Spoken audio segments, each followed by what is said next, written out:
강원도 현안과 이슈를 짚어보는 시간입니다. 공동화된 구도심의 경쟁력을 높이고 일자리를 만드는 도시혁신사업, 바로 정부가 추진하는 도시재생 뉴딜 사업입니다.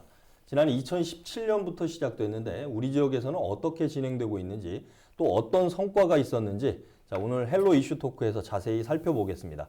스튜디오에 대통령 직속 국가균형발전위원회 위촉위원이시죠. 이기원 한림대 교수님, 그리고 강원도 도시재생지원센터장을 맡고 있는 김승희 강원대 교수님을 모셨습니다. 두 분 어서 오십시오. 예, 안녕하세요. 예, 안녕하십니까. 이 교수님, 우리 도시재생 뉴딜 사업의 기본적인 내용에 대해서 좀 소개를 해주실까요? 시작으로 이제 도시재생부터 시작해야 될 것 같은데요.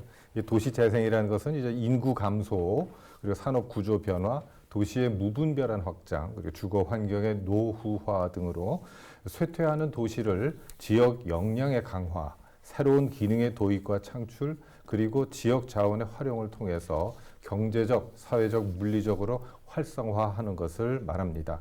낙후된 구도심 지역이 활성화되면서 중산층 이상 계층이 유입되고 저소득층 원주민들은 밀려나게 돼서 지역 공동체가 해체되는 현상까지 나타나게 됩니다. 이러한 문제인식을 토대로 도시재생 뉴딜은 소규모 지역을 대상으로 빠르게 계획하고 좀 실행해서 주민들이 도시 재생의 효과를 체감할 수 있도록 사업을 진행합니다. 면적 규모에 따라서 우리 동네 살리기, 주거 정비 지원형, 일반 근린형, 중심 시가지형, 경제 기반형의 5가지 유형으로 추진되었는데 이게 이제 규모 순서입니다. 기존 도시 개발 사업과는 달리 물리적 환경 개선뿐 아니라 주민의 역량을 강화해서 도시를 종합적으로 재생하는 정책 사업입니다. 노후 주거지와 쇠퇴한 구도심을 지역 주도로 활성화해서 도시의 경쟁력도 높이고 일자리도 만드는 그런 이제 국가적인 공간 혁신 사업이라고 할 수 있습니다. 예. 앞서서 이제 재건축하고 재개발하고 도시재생 뉴딜 사업의 차이점, 주민들, 커뮤니티가 공동으로 지향하는 부분에 대한 부분이 좀 들어가 있는 것 같고요. 또 주민 참여 이 부분이 핵심인 것 같은데, 김승희 교수님, 강원도 도시재생 사업, 여기에서 이제 국가 전체적인 도시재생 뉴딜 사업 설명해 주셨고, 그럼 우리 강원도의 사업 현황들 어떤 게 좀 있을까요? 네, 그 도시재생 사업이 기존의 재개발 재건축 사업하고 가장 큰 틀린 점이 첫 번째는 주민주도의 사업이고요. 주민이 계획을 세워서 주민이 그 계획을 실행을 하는 주체로서 활동을 하는 게 이제 가장 큰 차이점 중에 하나고요. 그 다음에 또 두 번째는 이제 지역의 자원을 활용을 한다는 게 차별점이라고 할 수 있겠습니다. 그래서 두 가지를 가지고 이제 도시재생 사업을 주로 진행을 하는데요. 이제 그 2021년 10월 기준으로 전국에 이제 499개소가 도시재생 뉴딜 지역으로 선정이 되었고요. 2017년부터 국가가 매년 10조 원씩 투자를 해서 50조 원을 투자를 하는 그런 계획을 가지고 있습니다. 그래서 강원도 같은 경우에는 2014년도에 태백 통리를 선도 사업을 시작을 해서 2021년 10월 현재 강원도에 32개소가 도시재생 사업을 하고 있고요. 그 다음에 예산 계획은 7,233억 원 정도가 투입되고 있거나 투입될 예상으로 되어 있습니다. 그러니까 규모 면에서나 그 예산적인 측면에서나 혹은 개수, 그 뉴딜 사업을 하고 있는 개수적인 측면에서는 강원도가 굉장히 조금 전력적으로 적극적으로 추진을 하고 있다, 그렇게 생각을 할 수 있고요. 실제 지정되는 개소들만 봐도 강원도 같은 경우에는 2014년도를 시작을 해서 매년 그 꾸준하게 이렇게 지정이 되고 있거든요. 앞서서 이제 이기원 교수님께서 말씀하셨듯이 도시재생 사업들 유형이 이제 우리 동네 살리기, 주거지 지원형, 일반 근린형, 중심 시가지형, 경제 기반형 이렇게 5가지로 나뉘는데요. 대체적으로 이제 강원도에서 실시를 하고 있는 것들은 이제 좀 소규모 주거지, 그리고 조금 작은 골목 상권까지 포함하는 그 우리 동네 살리기, 주거 지원형, 일반 근린형 중심으로 되어 있고요. 중심 시가지형이 한 6개소 정도 되고 경제 기반형이 1개 정도 돼서 이제 전국적으로 이제 젠트리피케이션 문제가 되고 있다거나 뭐 이런 것들의 사업을 중점적으로 하기보다는 이제 주거 복지를 조금 초점으로 두는 일반 근린형 정도의 사업을 주로 추진을 하고 있습니다. 그리고 이제 사업들을 진행하는 그런 내용들을 보면 현재 32개소가 진행을 하고 있는데요. 이제 이게 사업 단계별로 보면 사업을 시행을 해서 사업 관리 단계에 접어드는 지역들이 한 7개 정도소가 되고 있거든요. 네. 이제 사업이 어느 정도 완성이 되어가는 개소들이 이제 32개소 중에 7개소 정도 되기 때문에 네. 이제 이 앞으로 이 사업들이 성공적으로 더 연착륙을 하고 지속성을 확보하기 위한 과제가 좀 남았다. 그렇게 말씀을 드릴 수 있을 것 같습니다. 예, 아까 태백 통리부터 해서 동해 같은 경우는 동호동 도시재생 뉴딜 사업, 춘천의 근화 소양지구 도시재생 네. 다 마무리 완성이 단계거나 됐죠. 완공이 됐거나요. 네. 그리고 뭐 원주나 강릉 같은 경우도 지금 계속해서 진행 중인 걸로 아는데, 자 그러면 뭐 우리가 주변에서도 볼 수 있고 언론 보도에서도 보기는 했지만 실질적으로 어떤 성과가 있는가에 대해서는 잘 모르시는 분들도 좀 많을 것 같아요. 성과 부분 뭐 간단하게 좀 센터장님 소개를 해주실까요? 네, 뭐 사례로 말씀을 드리면 될 네. 것 같아요. 이제 도시재생 사업이라는 게 지역 자원을 활용을 하고 예. 또 주민이 주도를 하다 보니까 사례들이 굉장히 다양하게 나옵니다. 네. 뭐 이런 아이템들이 굉장히 다양하게 나오고요. 이제 강원도에서 전국적으로 좀 유명하다, 네. 성공 사례로 되어 있다라는 사례를 제가 한 3-4가지 말씀을 드리면 첫 번째는 이제 정선군에서 하고 있는 마을호텔 18번가. 이건 전국적으로 그렇죠. 예, 굉장히 예, 예. 유명한 사업입니다. 이제 수상도 많이 했고요. 예. 이게 이제 2018년도에 마을호텔 18번가라는 걸로 정선 고안에서 시작을 했는데 네. 이 개념이 일본에는 있었는데요. 우리나라에는 그때 처음 아하. 들어왔는데 이제 네. 호텔을 이제 세워져 있던 호텔을 이제 옆으로 누이는 맞습니다. 그런 개념인데요. 이제 호텔 로비가 마을 전체가 되는 거고 그다음에 숙박이 있고 그다음에 이제 주민들이 나가서 이제 아침에 조식을 할 수, 그 주변에 식당을 할 조식을 활용을 한다거나 아니면 카페를 활용을 한다거나 하는 게 이제 18번가의 아이템인데 이제 성공을 해서 전국적으로 있고요. 네. 그다음에 동해 같은 경우에는 이제 사업이 거의 다 끝나가고 있는데 책방 마을이라 그래서 네. 이제 책하고 공동체 이제 2개 키워드로 사업을 진행을 해서요. 책과 관련된 컨텐츠를 중심으로 해서 인근에 있는 시립도서관하고 연계해서 하는 사업인데 예. 이 사업 같은 경우도 이제 마을 카페라든지 북 라운드라든지 아니면 책을 출판을 하는 책을 작성을 하시는 분들에 대한 스테이를 통해서 도시문학 프로그램 같이 연계하는 프로그램입니다. 그래서 굉장히 좀 호평을 받고 있는 상태이고요. 이제 좀 특이한 사업 아이템으로는 영월 같은 경우에는 별총총 마을이라고 해서 그 아동 친화형 그 도시재생 사업인데요. 이건 전국적으로 사례가 좀 드물게 있는 거고요. 그다음에 또 철원의 근남면 같은 경우에는 외국인 노동자의 기숙사를 활용을 하는 거여서 이 부분 같은 경우에는 이제 그 올해 같은 경우에도 외국인 노동자가 그 많이 못 와가지고 농촌 지역 같은 경우에 거의 못했어 그 인력이 되게 모자랐었는데 그렇죠. 그 사람들에 대한 기숙사를 제공하는 그런 거여서 이제 그 사업을 행하는 국토교통부뿐만 아니라 뭐 외교부나 노동부나 이런 쪽까지도 같이 협업이 이루어지고 있는 그런 사업이라고 말씀을 드릴 수 있을 것 같습니다. 지금 언급하신 지역의 사례들 성공적이지만 우리가 다 들어봤던 내용들이고요. 아까 말씀하신 대로 지역의 자원을 이용해서 지역의 특색을 살리는 도시재생 이렇게도 좀 평가를 해볼 수 있을 것 같은데 뭐 이런 사례들이 다 나오기는 쉽지는 않을 것 같아요. 성공 사례들의 어떤 특징 뭐 이런 거 좀 어떻게 보십니까? 아까 우리 김승희 교수께서도 잠깐 언급을 하셨는데 무엇보다도 이제 주민들이 주도한다는 게 이게 큰 핵심입니다. 그러니까 우리 아까 그 고안 18번가도 마을 호텔 18번가도 그렇게 주민들이 똘똘 뭉쳐서 그다음에 외부에서 오신 감독님이 누운 호텔이면 어때 하는 그런 아이디어에서부터 출발했던 것이고 또 주민들이 또 주도하려면 또 문제는 그만한 또 역량이 좀 이제 갖춰져야 되는데 이제 주민 개개인의 역량뿐만 아니라 신뢰와 협력을 바탕으로 하는 조직으로서의 역량이 사실은 더 중요합니다.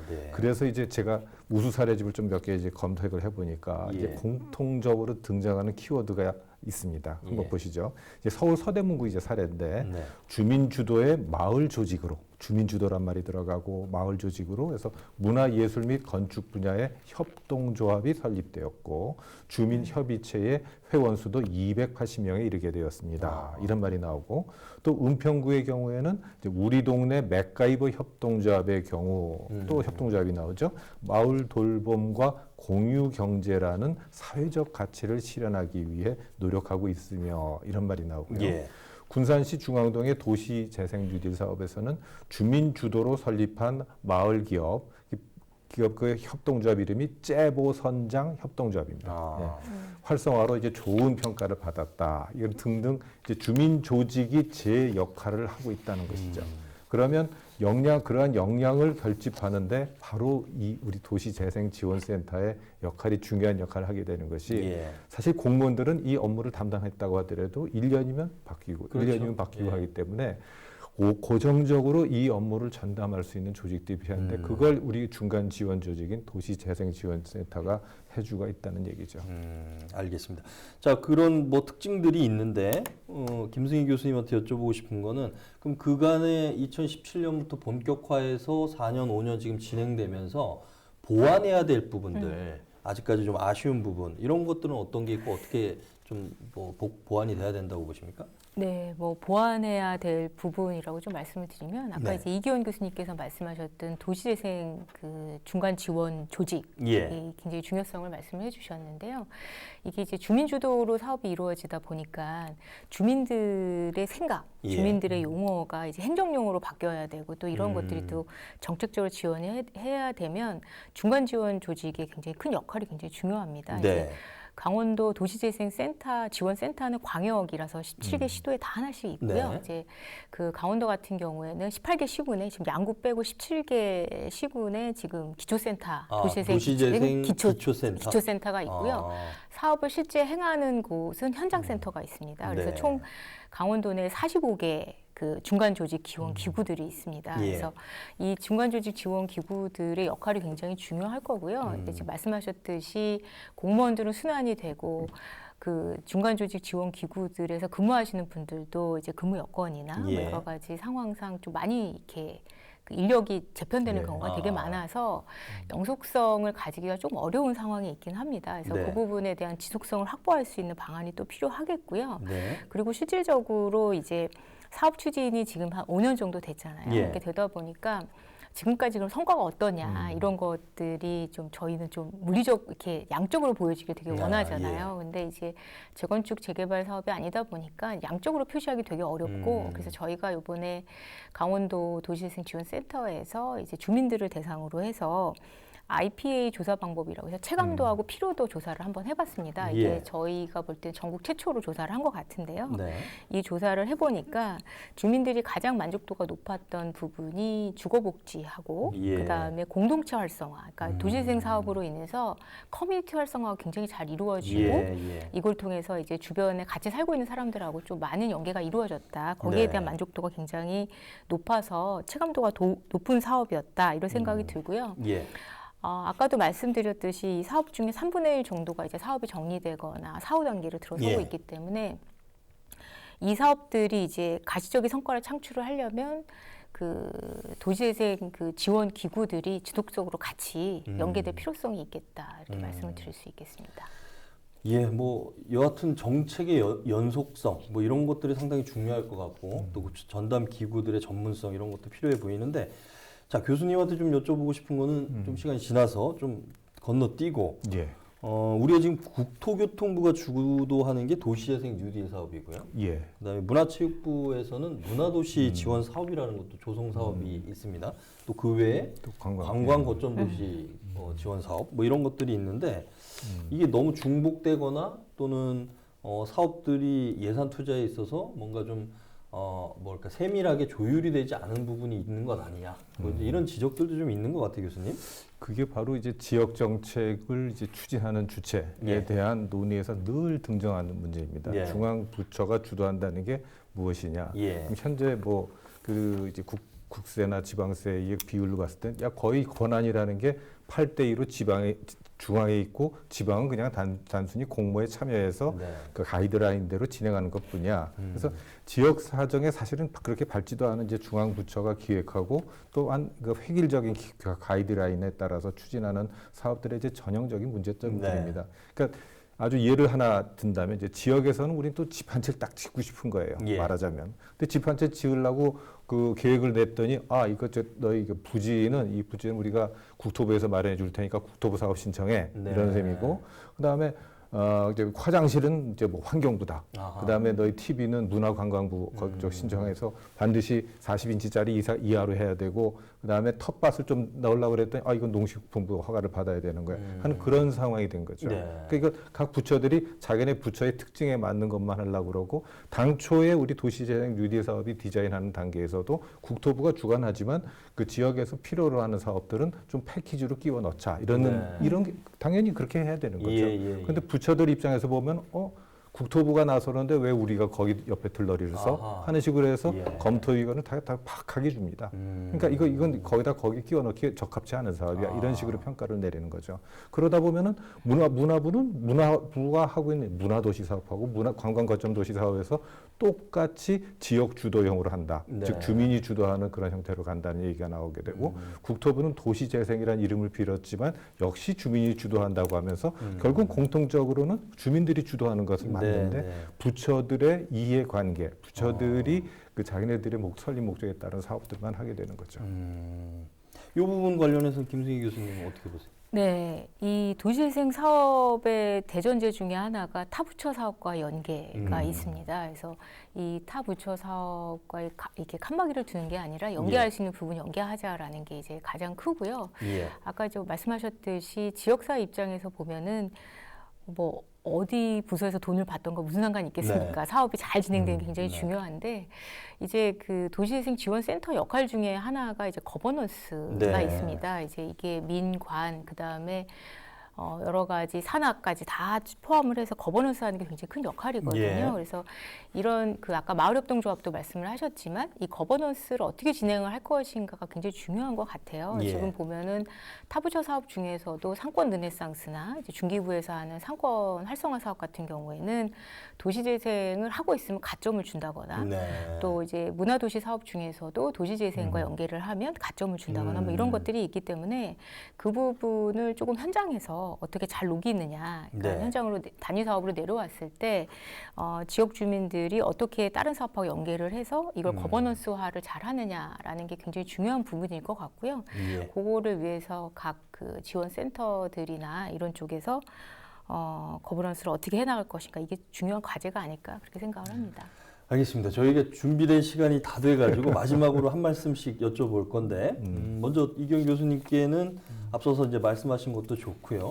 우리 중앙정부나 강원도나 지자체의 이런 것들은 좀 이렇게 좀 생각을 해야 된다, 이렇게 당부하고 싶은 말씀으로 좀 인사말 가름하도록 하겠습니다. 좀 보다 적극적인 행정이 필요한 게 바로 이런 주민이 주도하는 사업들입니다. 항상 주민들이 하기엔 좀 뭔가 부족해 보이고 제도도 잘 모르는 것 같지만 그들하고 함께 하다 보면은 어느 순간인가 주민들의 창의성이 발휘가 됩니다.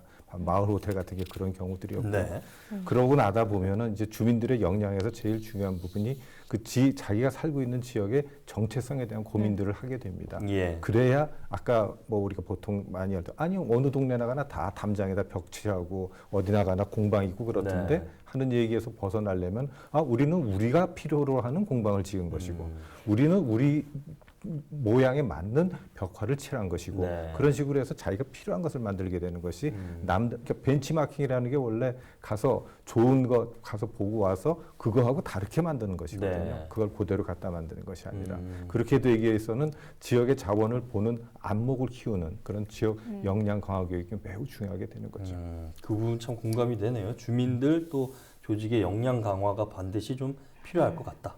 우리 김승희 교수님도 우리 도시재생 사업 관련해서 한 말씀 해주시죠. 네, 도시재생 사업은 이제 기존의 사업들하고 틀리게 운동성을 갖고 있는 사업입니다. 그래서 저희가 현장에 가서 이렇게 주민들을 얘기를 해보면 새마을 운동처럼 해야 된다 이런 말씀을 하시기도 하는데 이제 그런 말씀의 그 배경에는 그런 게 있는 것 같아요. 이제 이게 단순한 인류적인 사업이 아니고 운동성을 갖고 있어서 주민 스스로가 변해야 되고 주민이 주체가 돼야 되고 주민이 참여를 해야 되는 사업이다 보니까 운동성을 갖고 있는데 이런 운동성을 실현을 하려면 가장 좋은 건 아까 말씀하셨듯이 역량 강화, 자체적인 교육, 그러니까 그 주민 스스로의 교육, 그 다음에 그 중간 지원 조직 기구의 활동가들에 대한 교육, 서로 서로의 상호 간의 교육이 굉장히 중요한 거고요. 이 교육 방법은 뭐 일률적인 것도 있겠지만 상호적으로 계속적으로 모여서 커뮤니티화를 활성을 하고 그다음에 이 부분에 대해서 서로 성공 사례를 교류하는 이런 네. 부분들이 굉장히 중요할 거라고 생각이 되고요. 예. 이런 부분들이 좀 더 보강이 된다면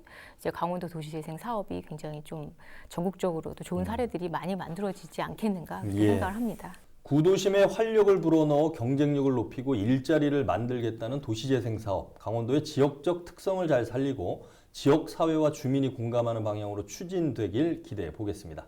자, 헬로 이슈 토크 오늘은 강원도 도시재생 성과와 과제를 주제로 이기원 교수님, 김승희 교수님과 함께했습니다. 두 분 오늘 말씀 감사합니다. 네, 감사합니다. 고맙습니다.